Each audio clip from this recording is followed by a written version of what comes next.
दोस्तों नमस्कार, ये है मार्गदर्शन फॉर सिविल सर्विसेज। मैं अनुराग चौधरी।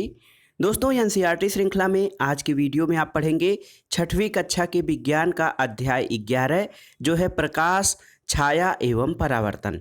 दोस्तों इसमें आप जानेंगे प्रकाश क्या है, छाया कैसे बनती है और परावर्तन क्या होता है और यह कैसे घटित होता है। तो आइए शुरू करते हैं आज का अध्याय 11 प्रकाश, छाया एवं परावर्तन। दोस्तों अपने चारों ओर अनेक रंग बिरंगी वस्तुएं आप देखते हैं। स्कूल जाते समय अनेक वस्तुएं कार, बस, साइकिल, वृक्ष, जंतु और कभी कभी कुछ फूल भी देखते हैं।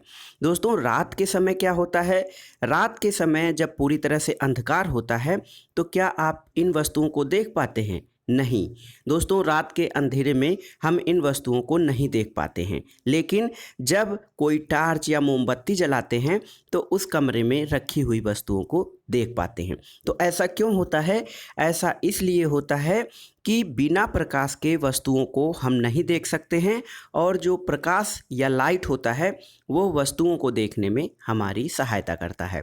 टार्च का बल्ब एक ऐसी वस्तु होती है जो स्वयं प्रकाश देता है। सूर्य भी आकाश में एक ऐसा पिंड है जो पृथ्वी को प्रकाशित करता है। दिन के समय हम प्रकाश में वस्तुओं को देखते हैं। जो वस्तुएं सूर्य की तरह स्वयं प्रकाश का उत्सर्जन करती हैं उन्हें दीप्त पिंड कहा जाता है। तो देखिए, प्रकाश एक ऊर्जा है और प्रकाश की सहायता से ही हम वस्तुओं को देख पाते हैं। और सूर्य आकाश में ऐसा पिंड होता है जो पृथ्वी को प्रकाशित करता है। दिन के समय हम सूर्य के प्रकाश में ही वस्तुओं को देखते हैं और जो वस्तुएं सूर्य की तरह स्वयं प्रकाश का उत्सर्जन करती हैं उन्हें दीप्त पिंड कहा जाता है। कुछ और वस्तुएं होती हैं, तो आइए जानते हैं इनका वर्गीकरण कैसे किया जाता है। तो प्रकाश के संबंध में जो वर्गीकरण है, सबसे पहला पारदर्शी, अपारदर्शी और पारभासी वस्तुएं कौन सी होती हैं। तो पारदर्शी वस्तु सबसे पहले जानते हैं। दोस्तों पारदर्शी वस्तु वो वस्तु होती है जिसके आर पार प्रकाश चला जाता है। पारदर्शी यानी जिसके आर पार देखा जा सके या प्रकाश जिसके आसपास जा सकता हो, उसको पारदर्शी कहते हैं। देखिए, यदि हम किसी वस्तु के आर पार नहीं देख सकते हैं तो वो वस्तु पारदर्शी होती है, और यदि किसी वस्तु के आर पार देख सकते हैं और वह वस्तु प्रकाश को अपने अंदर से होकर जाने देती है तो ऐसी वस्तु को पारदर्शी या ट्रांसपेरेंट कहते हैं। लेकिन कुछ वस्तुएं ऐसी होती हैं जिनके आर पार हम पूरी स्पष्टता के साथ नहीं देख पाते हैं। ऐसी वस्तुओं को पारभासी कहा जाता है।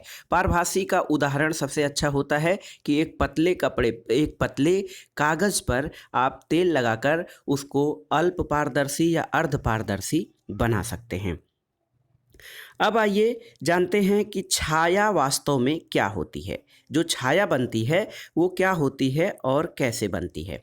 दोस्तों जब अपारदर्शी वस्तु होती है, कोई अपारदर्शी वस्तु जब धूप में ज़मीन से कुछ ऊंचाई पर आप पकड़ते हैं तो धरती पर उसकी छाया बनती है।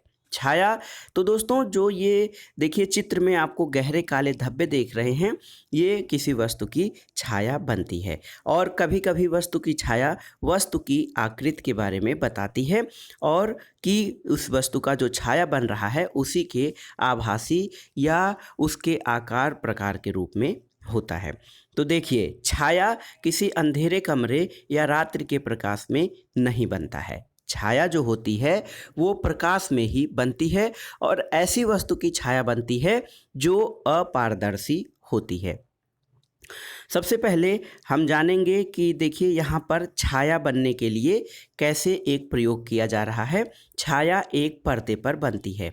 आप अपने एक मित्र को ले जाकर उसके ऊपर टार्च जलाइए, लेकिन उसके पीछे एक स्लाइड रखे रहिए जिस पर उसकी एक छाया बनती है। तो अगर जो वो स्लाइड हटा लेंगे तो आपका मित्र तो टार्च की रोशनी में दिखेगा, लेकिन गत्ते पर पीछे छाया नहीं पड़ती है।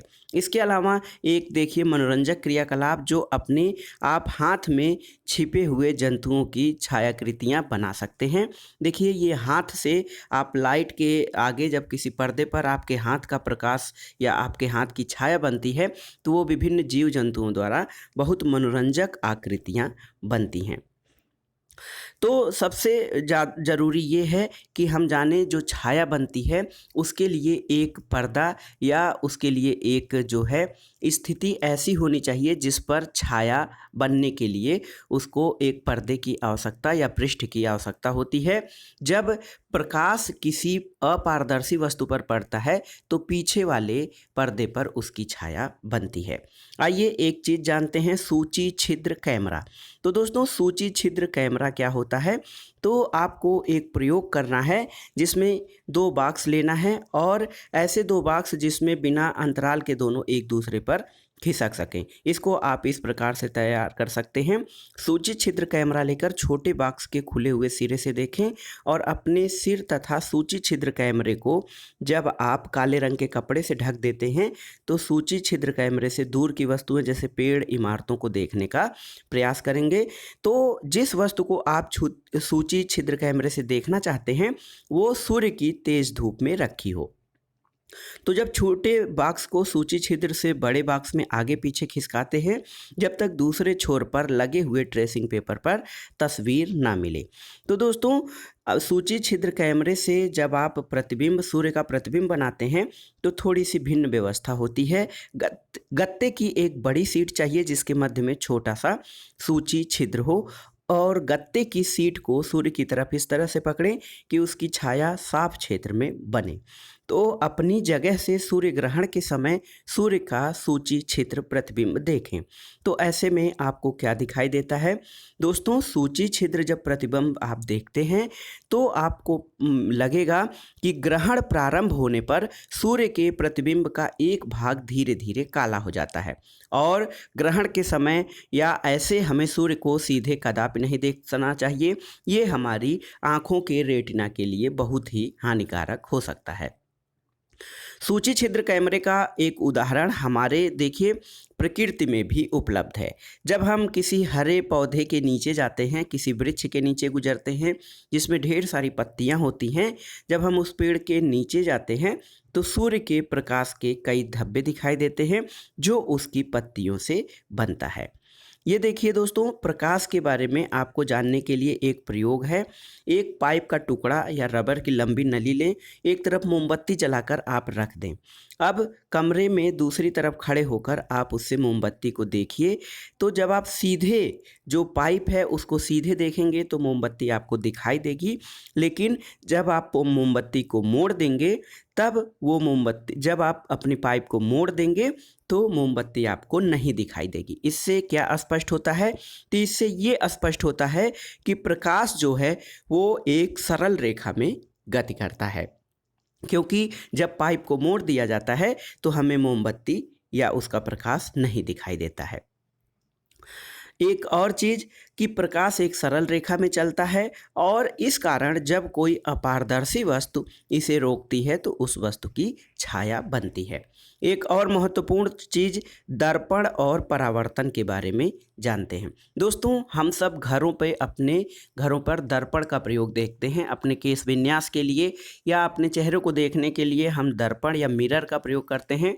मिरर ऐसा जो शीशा होता है जिसमें एक तरफ ये कांच की प्लेट होती है, प्लेन प्लेट, जिसमें एक तरफ जो है वो चांदी की परत की कलई कर दी जाती है जिससे कि वह दर्पण बन जाता है।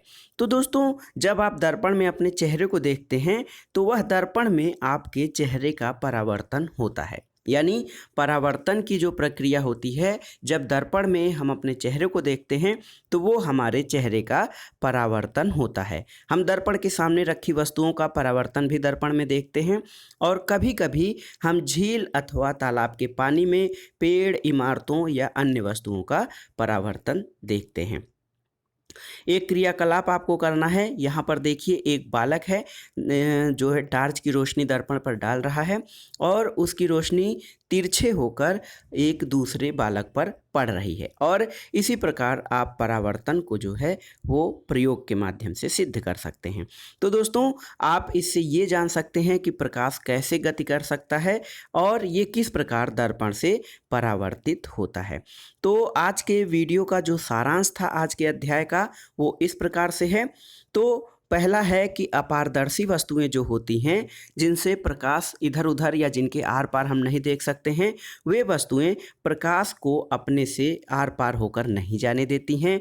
पारदर्शी वस्तुएं प्रकाश को अपने से होकर जाने देती हैं और हम इनके दूसरी ओर रखी वस्तुओं को स्पष्ट रूप से देख भी सकते हैं। इसके अलावा अर्धपारदर्शी या पारभासी वस्तुएं प्रकाश के केवल कुछ भाग को ही अपने से होकर जाने देती हैं और प्रकाश के मार्ग में कोई अपारदर्शी वस्तु आ जाती है तो उसकी छाया बनती है।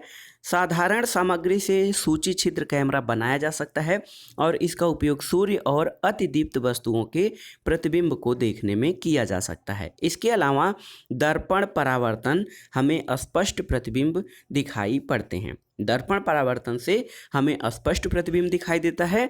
प्रतिबिंब जो होते हैं ये छायाओं से अधिक भिन्न होते हैं।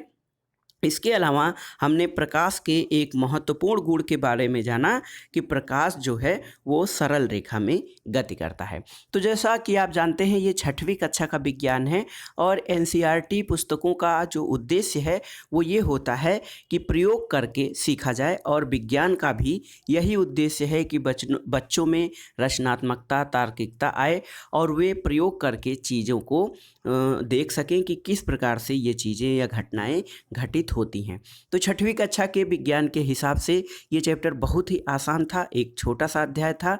आपने जाना कि प्रकाश, छाया और परावर्तन किस प्रकार से बनता है और ये कैसे होता है। तो ये था आज का वीडियो आपको कैसा लगा हमें कमेंट बॉक्स में ज़रूर बताइएगा। वीडियो को लाइक करें, शेयर करें और इस चैनल मार्गदर्शन फॉर सिविल सर्विसेज को सब्सक्राइब करें। वीडियो देखने के लिए धन्यवाद। नमस्कार।